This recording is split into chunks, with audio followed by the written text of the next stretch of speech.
ഇതെന്താന്ന് മനസ്സിലായോ? ഇതാണ് ഞണ്ട്. അപ്പോൾ ഇന്ന് അടിപൊളി ഞണ്ട് കറി ഉണ്ടാക്കിയാലോ? നല്ല ടേസ്റ്റോട് കൂടി. ഞാനിത് അടുപ്പത്ത് വെച്ച് കഴിഞ്ഞു. ഇതിൻ്റെ അകത്ത് മഞ്ഞൾപ്പൊടിയും ഉപ്പും ചേർത്ത് നന്നായിട്ട് ആദ്യം വേവിച്ചെടുക്കണം. കുക്കറിൽ വെച്ചാലും മതി, കുക്കറിലാണെങ്കിൽ ഒരു വിസിൽ മതി. ഇത് ഞാനിപ്പോൾ സാധാ അടുപ്പിൽ വെച്ചിരിക്കുകയാണ്. ഇത് നന്നായിട്ട് ആദ്യം വേവിച്ചെടുക്കണം, എന്നിട്ടാണ് വെക്കുന്നത്. പച്ചമുളക് 5 എണ്ണം കീറി വെച്ചിട്ടുണ്ട്. ഇഞ്ചി 2 കഷ്ണം, വെളുത്തുള്ളി 3 അല്ലി. ഇഞ്ചി വെളുത്തുള്ളി ചതച്ചെടുത്താണ് കേട്ടോ.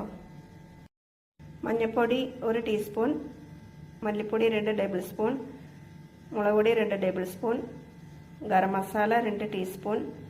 അതൊക്കെ ആവശ്യാനുസരണം ചേർത്താൽ മതി കേട്ടോ.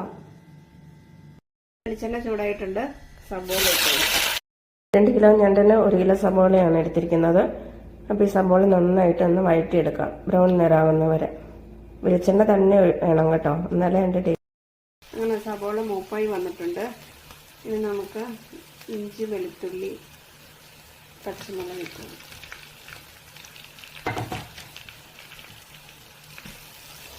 നന്നായിട്ടൊന്ന് വഴറ്റിയതിന് ശേഷം ഇഞ്ചി വെളുത്തുള്ളിയൊക്കെ മൂപ്പായിട്ടുണ്ട്. ഇനി തക്കാളി ചേർത്ത് കൊടുക്കാം. ഒരു 5 തക്കാളിയാണ് കേട്ടോ എടുത്തിരിക്കുന്നത്.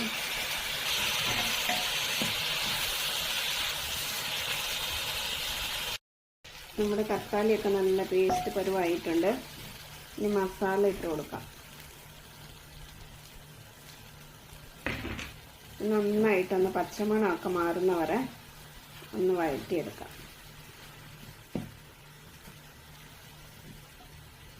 മസാലയൊക്കെ നന്നായിട്ട് മൂപ്പായിട്ടുണ്ട്, നല്ല മണം വരുന്നുണ്ട്. കുറച്ച് ഉപ്പ് ഇട്ട് കൊടുക്കും. ഇനി നമ്മൾ വേവിച്ച് വെച്ചേക്കുന്ന ഞണ്ട് അതിനകത്തോട്ട് ചേർക്കാം. ഇനി ഒരു 10-20 മിനിറ്റ് നന്നായിട്ടൊന്ന് മൂടി വെച്ച് വേവിച്ചെടുക്കാം. നമുക്ക് വേണ്ട തേങ്ങാപ്പാലാണ് കേട്ടോ. അത് ഒഴിക്കുവാണേ. തലപ്പാലാണ്, ഒരു തേങ്ങയുടെ പാലെടുത്തതാണ് കേട്ടോ. അതൊക്കെ ഗ്രേവിയിലനുസരിച്ച് ഓരോരുത്തരുടെ ഇഷ്ടമാണ് കേട്ടോ. കൂടുതൽ വേണമെങ്കിൽ കൂടുതൽ ഒഴിക്കാം.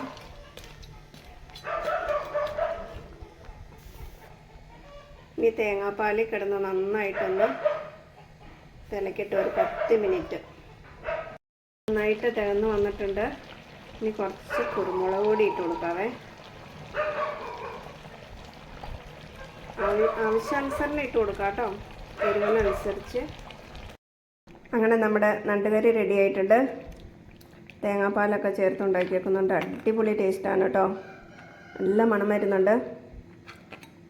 ഇതൊക്കെ തട്ടി മുട്ടിയൊക്കെ അങ്ങ് പൊട്ടിച്ച് കഴിച്ചാലുണ്ടല്ലോ, ആഹാ എന്നാ ടേസ്റ്റാണെന്നറിയോ. എല്ലാവരും ഇതുപോലെയൊന്നും ഉണ്ടാക്കി നോക്കണം കേട്ടോ. ചപ്പാത്തിയുടെ കൂടെയും ചോറിൻ്റെ കൂടെയൊക്കെ കഴിക്കാൻ അടിപൊളി സാധനമാണ്. അപ്പോൾ എല്ലാവരും ഒന്ന് ഇതുപോലെ ഉണ്ടാക്കി നോക്കണം കേട്ടോ. എന്നിട്ട് എന്നോട് പറയണേ, അഭിപ്രായം പറയണം. വീഡിയോ ഇഷ്ടപ്പെട്ടെന്ന് വിചാരിക്കുന്നു. Tata, bye bye, thank you.